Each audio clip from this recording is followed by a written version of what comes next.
Meus irmãos e minhas irmãs, aqui estamos agora no nosso momento de vida no campo. Aqui está uma família de Adelândia, nossos irmãos de muitos anos, grandes amigos, e vieram fazer uma visita aqui no Vitrine do Lago. O que vocês acharam daqui? Gostaram? Sim! Muito! E aí, o que você acha sobre esse projeto, meu irmão Antônio, de vida no campo? Bom, para quem conhece as profecias, sabe que vai chegar um momento que realmente a gente tem que tomar uma decisão de estar num lugar assim mais isolado para estar evitando assim problemas grandes na nossa vida, na vida da nossa família. Então, olhando para o lado espiritual, eu creio que todos têm que pensar nisso e já no momento, porque se deixarmos tudo para a última hora, aí nós sabemos que já não tem tempo para planejar, mas já é um caso de fuga. E caso de fuga é deixar coisa para trás, renunciar a muita coisa que, se a gente planejar, não vão ter que passar por essas frições. Então esse lugar aqui é muito ideal para isso, porque tem um local assim muito apropriado para a gente estar afastado de tudo aquilo que vai ser prejudicial para a nossa vida espiritual. E é um conselho da Bíblia, de Deus para nós, já pensar nisso, nesse momento. E pensando na nossa família, em toda a vida, principalmente nossa vida espiritual. Amém. Amém.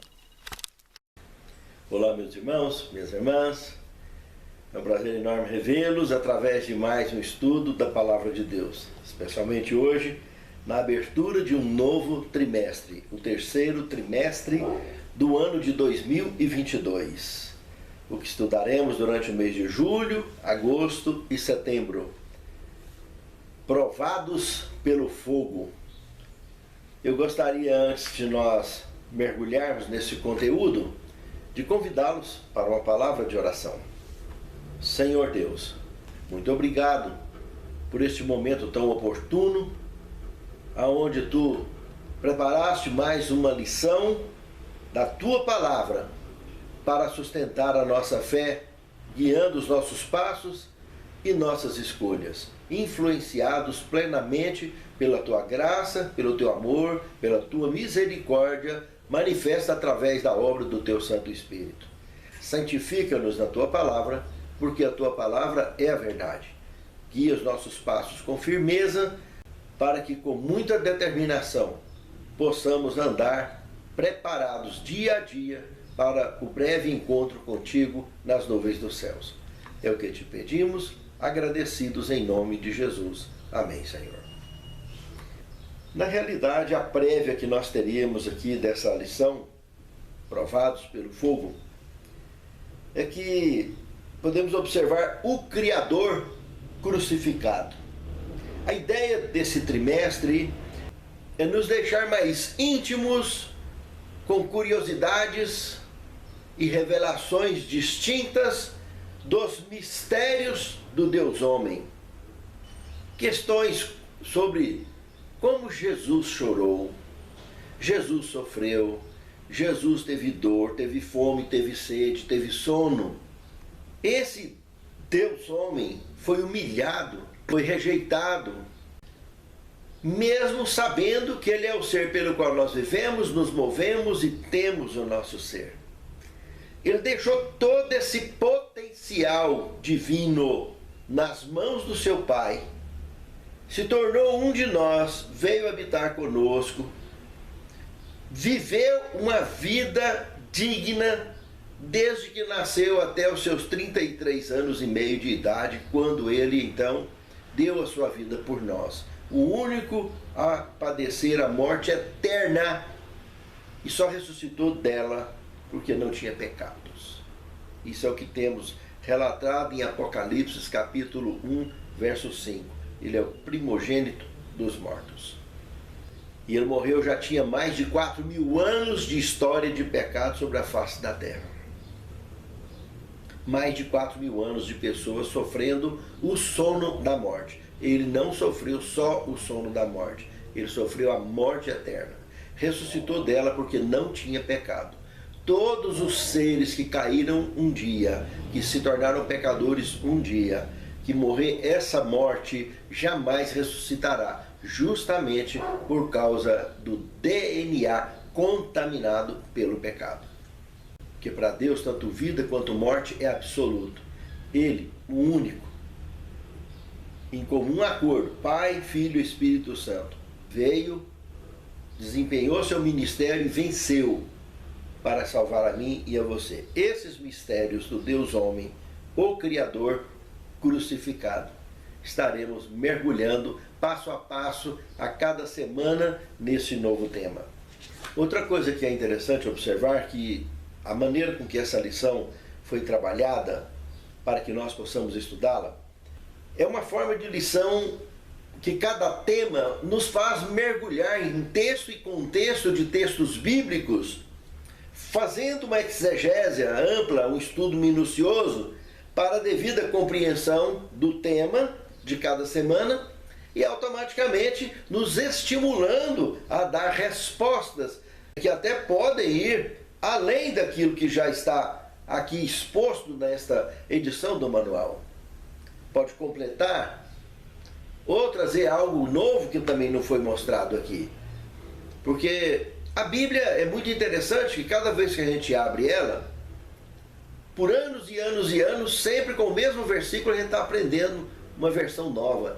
Está vendo uma vertente nova, um leque novo de informações passando pelo mesmo verso.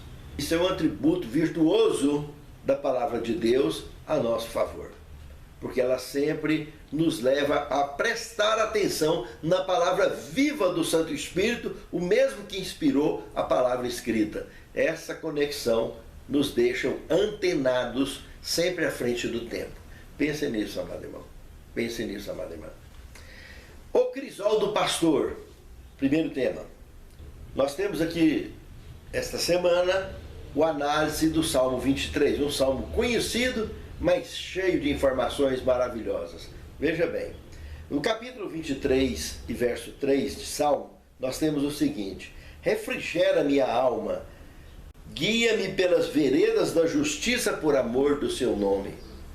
Veja que esse pedido aqui do salmista é um pedido confiante de que esse pastor poderoso, esse pastor verdadeiro, o proprietário do universo, não só das ovelhas, mas de todo o universo, esse pastor está falando que ele tem um crisol. O que é crisol? Você viu aí no manual desenhado um recipiente, né? Em cima de uma fogueira. Esse é o crisol, também conhecido em outras regiões como cadim. Esse recipiente é usado para colocar metais e derreter, ouro, prata, etc., para desenvolver trabalhos manuais, coisas do gênero. Que ideia ou tema irá nos apresentar essa semana? É que na nossa vida, no nosso caminho, nós temos vários cadins ou vários crisóis, onde nós entramos, passamos por uma grande turbulência, uma grande fogueira, que do mesmo jeito que limpa o ouro que acha na natureza, que ele é enfumaçado, que ele é sujo, cheio de impurezas, e limpa e separa, e pode então tirar uma joia limpa lá de dentro, que ao ser moldada e esfriada, ele joga no molde aquela joia e foi moldada. Agora esperou esfriar, é polir. Poliu, aí aparece o brilho que lá na natureza naturalmente não tinha igual, nem pensar. Assim é o crisol de nossa vida. Todas as provas que nós passamos é para nos limpar e nos purificar. Mas isso quando nós estamos conectados com o pastor, que tem esse crisol para mim e para você. Ele coloca no nosso caminho para que possa nos purificar.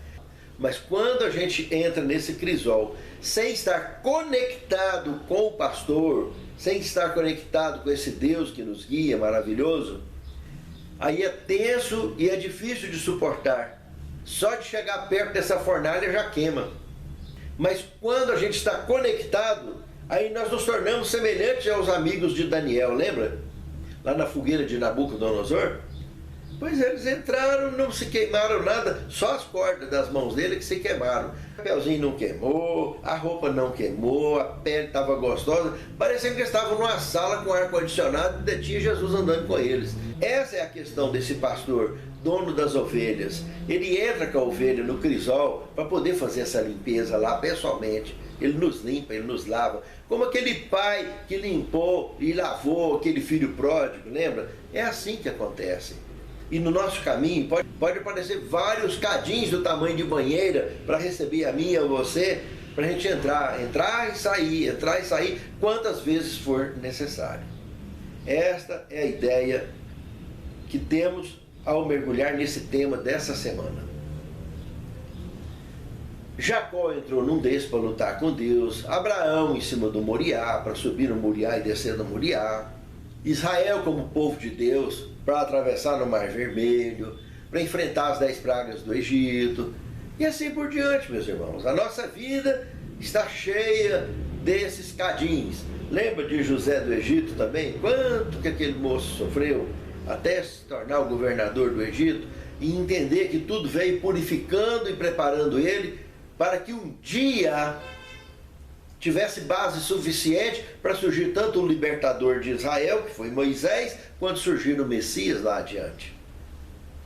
E o que vem à nossa frente, ou nos nossos dias, também são coisas maravilhosas que Deus pode tirar de dentro de nós e nos transformar e ajudar outros, através da nossa vida, do nosso testemunho, a atrair outros para os pés de Cristo, a preparar outros para também abraçar com Jesus nas nuvens dos céus. No segundo tema, um guia para a jornada. O pastor. Está aí, ó. Viu a ideia? Ele vai conosco. O Senhor é meu pastor e nada me faltará. Esse pastor, o Filho de Deus, um dia, lá no Evangelho de Mateus, capítulo 6, versos 33 e 34, falou algo parecido. Procurar em primeiro lugar o reino dos céus, que o resto vai ser acrescentado. É automático, meus irmãos. Porque, de fato, quando nós procuramos em primeiro lugar o reino de Deus, nada vai faltar. Ainda que venha só a medida necessária para o nosso sustento, virá, irmãos. Não ficaremos na mão. Veja que nós temos aqui um leque tão amplo de observação dele como guia na nossa vida, que até na eternidade, olhando com foco de escatologia, olhando lá na frente, tem algumas mensagens relatadas, como Jeremias 23, 3 e 4, onde ele diz que eu mesmo recolherei as minhas ovelhas que foram espalhadas sobre a face da terra. Trarei elas para meu aprisco, e ali elas se multiplicarão. Também lá em Ezequiel, no capítulo 34, verso 12, nos dias de nuvens densas, nuvens escuras, eu buscarei essas ovelhas por onde elas tiverem ido, e as reunirei. Colocarei pastores de verdade observando elas, junto com elas, apoiando e guiando. Por que tudo isso? Porque no Evangelho de João, no capítulo 10, versos 14 ao 16, ele comenta que eu conheço as minhas ovelhas e as ovelhas conhecem o verdadeiro pastor. Do mesmo jeito que o Pai me conhece, eu conheço o Pai, a mesma relação que nós temos, tem com as minhas verdadeiras ovelhas, porque eu sou o verdadeiro pastor. E 1 Pedro 2, 25, Pedro confirma isso, meus irmãos. Onde ele comenta que a consciência plena de que todos nós fomos um dia ovelhas desgarradas. E esse pastor verdadeiro veio, nos reuniu nesse aprisco. O mesmo aprisco que lá no Evangelho de João 10, 14 e 16, que ele fala que inclusive nos dá a missão de nós irmos e buscar outras ovelhas que não são desse aprisco, mas que hão de vir para cá. Para que o dia que ele vier, poder reunir tudo e ter um só rebanho, um só batismo, um só pastor. Lembra disso? Pois é. Olhando então o Salmo 23, quando nós olhamos verso 3, guia-me nas veredas da justiça. Sabe por que ele falou isso aqui, irmãos? Porque o mundo que nós vivemos, a nossa vida, naturalmente, por si próprio, não é justa. A vida não é justa. O mundo não é justo. Todo ele é desempenhado, é desenvolvido em cima de egoísmo, de egocentrismo. E quando conectado com Cristo, aí nele encontramos justiça. Nele nos tornamos justos, porque Deus é amor, Deus é justiça. E ele nos lapida para nos tornarmos justos. Por isso que nós não somos deste mundo. Vivemos aqui, mas somos peregrinos, como bem disse Cristo na sua oração sacerdotal. Por mim e por você. Mesmo quando ele comenta no capítulo 23, verso 4, ainda que passe pelo vale da morte, ali ele está conosco. Não temeremos. Mesmo no verso 5, quando ele comenta que a mesa será colocada por Deus para nós, rodeada por nossos inimigos, também estaremos com ele do nosso lado. E no verso 6, a promessa plena de que ele estará sempre conosco e com ele sempre habitaremos. A certeza de companhia divina nos garantindo a vitória. O terceiro tema, locais na jornada. Então, aprofundando no verso 3, guia-me pelas veredas da justiça por amor do seu nome. É uma oração, irmãos, convicta de fé e apoio. Direto do grande e eterno Deus, do eterno pastor, comigo e com você. A direção do Senhor é fundamental e absoluta na nossa vida quando nos conectamos com Ele. É por isso que no quarto e no quinto tema temos o desvio inesperado. Analisando o vale da morte. No 2 estaremos analisando aquela mesa rodeada por inimigos. Vamos lá. Desvio inesperado 1, o vale.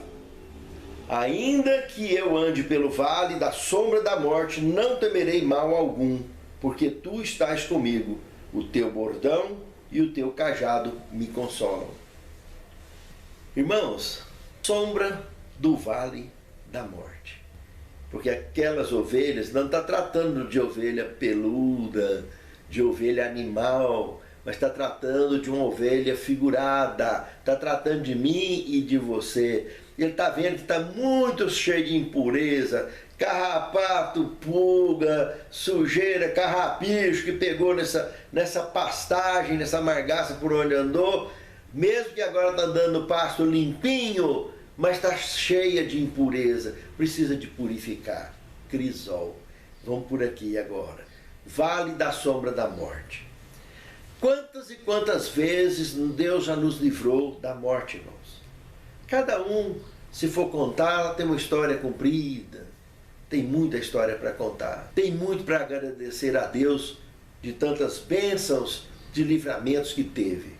Outros uma vez só, outra vez, mas tem. Alguém sempre tem uma história para contar. Quantos já receberam verdadeiros milagres? Quantos já foram curados de doenças graves? Quantos que mesmo convivendo com doenças graves continuam vivos? E se estamos vivos é porque temos missão para cumprir. Enquanto nós estamos vivos, necessário é daqui e dali entrarmos no crisol e sair. Entrarmos no cadinho e sair. E cada vez que a gente entra, mais preparado estamos para entrar e muito mais ainda para sair e cada vez brilhando mais. Porque a glória do Senhor é sobre nós. A glória do Altíssimo reflete na nossa face. Lembra quando refletiu na face de Moisés? Quando ele desceu do Sinai, as pessoas pediram para ele cobrir os olhos. Essa luz provavelmente não brilhe conosco dessa forma que brilhou a de Moisés, de forma literal, mas vai brilhar de uma forma espiritual bem maior do que aquela de Moisés, porque é o suficiente para, ao invés das pessoas pedir para cobrir, elas pedirão orientações de como conseguir estar conectados nessa luz também. Serão atraídos por ela, porque ele vai olhar com os olhos da fé e não com os olhos físicos que se assombram com a realidade.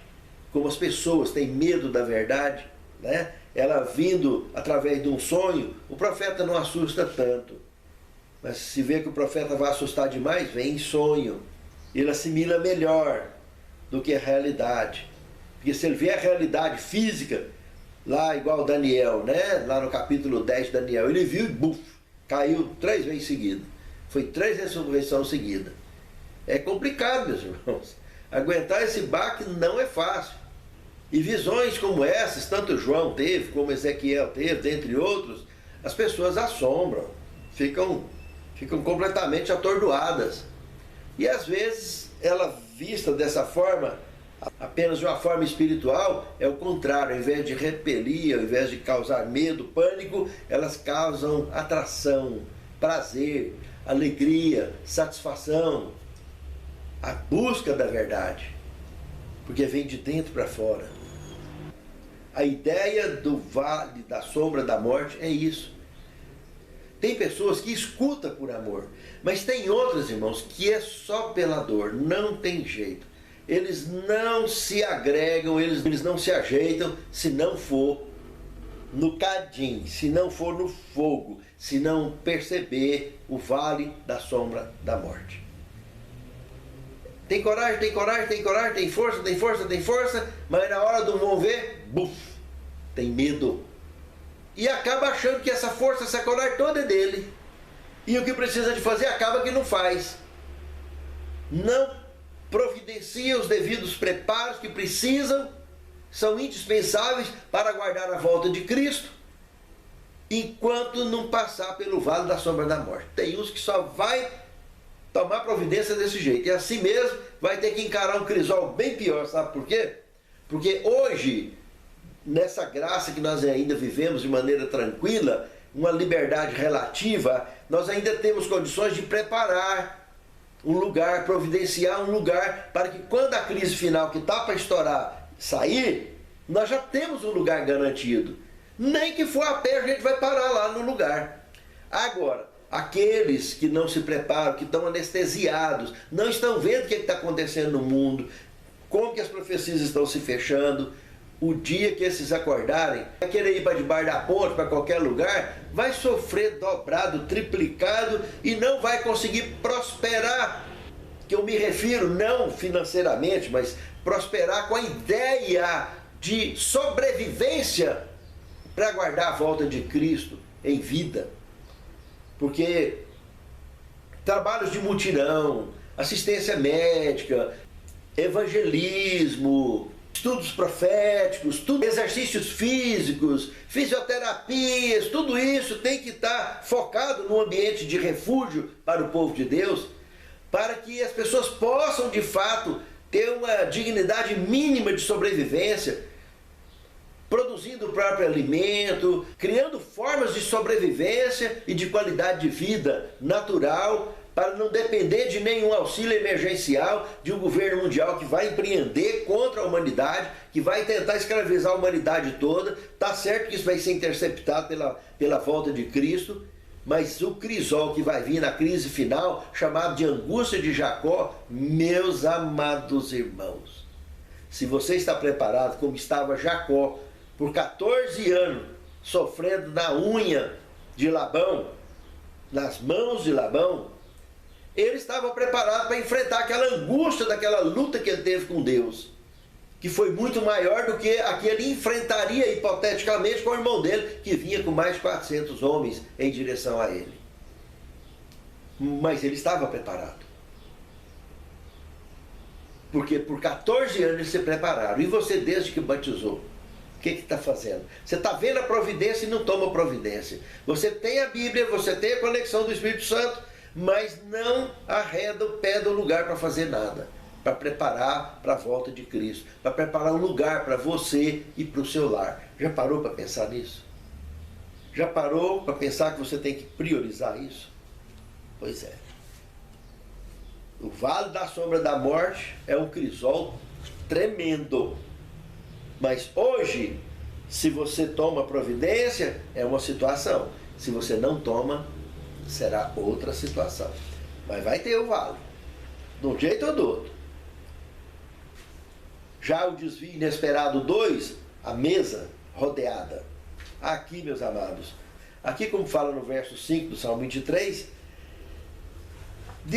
imagina Deus preparando então uma mesa onde nós estaremos rodeados por adversários, por pessoas que querem passar por cima de nós, que querem nos vencer, pessoas que não gostam da gente, pessoas que rejeitam a gente. É complicado, meus amados irmãos. Mateus 5,44, Jesus fala sobre amar nossos inimigos, orar por eles. E Romanos 12, de 18 a 21, fala para a gente dar água, se o nosso inimigo tiver sede, dá água para ele beber, se ele tiver sede.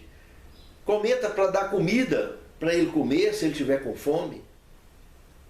Fazendo isso, amontoar as brasas vivas na sua cabeça. Que brasa viva é essa, irmão? O que é que Jesus está falando? O que é que Paulo está falando? Eles estão falando de amor ágape, o amor incondicional, irmãos. O amor que nós conhecemos é o amor gambira, né? Amor troca, toma lá, dá cá. Amor conjugal, amor fraternal, amor maternal, amor paternal. Esses amores que nós conhecemos. Todos eles só funcionam à base de troca. Toma lá, dá cá. Se me trata bem, eu trato bem. Se me trata mal, eu devolvo. É muito grave. O amor ágape, esquece tudo isso aí. O amor ágape, ele reeduca a nossa mente para termos um amor incondicional por todos à nossa volta. Por Deus acima de tudo e ao próximo como a si mesmo. Esse é o amor incondicional. E aí nós entenderemos que pela vida e o mundo que nós vivemos e somos criados não ser justo, porque a justiça só encontra em Deus, as pessoas que estão nos odiando é porque foram mal educadas acerca da vida, acerca da verdade. E Deus morreu por elas também. Deu seu Filho para que todo aquele que nele crê não pereça, mas tenha vida eterna. Mas para que eles creiam em algo que já aconteceu há mais de 2000 anos, precisa de que eu e você conte essa história, mostre essa história, exponha isso através de obra digna de um verdadeiro amigo, de um verdadeiro irmão, de um verdadeiro concidadão do reino eterno. E assim, ao ensinar a verdade, expor a verdade, essas pessoas deixarão de nos odiar e passarão a nos amar também. Mas se ainda assim não tiver jeito, como disse Paulo aqui em Romanos, sempre que possível tenha paz com todos. É porque tem situações que não vai ter jeito, mas pelo menos você fez a sua parte. Pense nisso, amado irmão. Pense nisso, amado irmão. Essa mesa tem uma importância muito grande que o Senhor prepara para que amanhã ninguém tenha que reclamar que não sabia ou que não teve oportunidade. Esse é o propósito da mesa que o Senhor prepara, rodeada por nossos adversários. Uma promessa para a jornada, sexto tema. Bondade e misericórdia certamente me seguirão todos os dias da minha vida e habitarei na casa do Senhor para todo sempre. Salmo 23, verso 6. Que promessa maravilhosa, né, irmãos? Independente dos caminhos que nós passamos, da região que nós vivemos, da educação que tivemos, o que importa é se escolhemos ser ovelha desse pastor, fazer parte do aprisco dele. Se isso aconteceu, a bondade e a misericórdia sempre estará conosco, irmãos.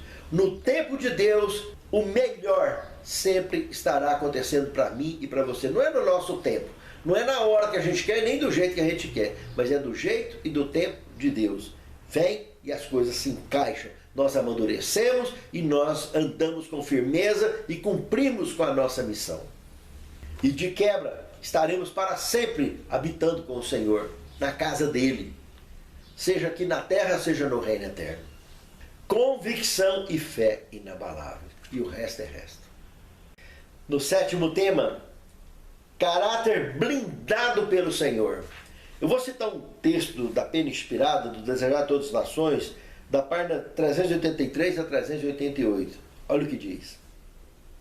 Mas se, em vez de olhar para baixo, as dificuldades, fixar o olhar em cima, não desfalecerão no caminho e logo verão que Jesus estende a mão para ajudá-los. só terão então de dar-lhe a mão em singela confiança e deixar que ele os guie. Ao se tornarem confiantes, se tornarão esperançosos. Acharão ajuda em Cristo pela formação de um caráter firme, simétrico e belo. Satanás não pode tornar de nenhum efeito a luz que irradia de um caráter assim. Ó Senhor, que assim seja feito em nossas vidas, Senhor. O nosso caráter, a nossa conduta, a nossa vida possa estar blindadas pela blindagem do Teu reino e que para todo sempre estaremos emitindo a luz que vem de Ti para o mundo ao nosso redor, assim também como sendo sal na terra, dando tempero para a vida daqueles que nos cercam, porque Tu é o grande Criador, o eterno Redentor e nosso Salvador. Santifica-nos na Tua palavra, capacita-nos na nossa fé, prepare-nos para o Teu reino, nos dê coragem necessária, atitude necessária para nos preparar e em muito breve encontrarmos contigo nas nuvens dos céus. É o que te pedimos, agradecidos, em nome de Jesus. Amém, Senhor. Esse vaso quebra minha vida e faz-a de novo.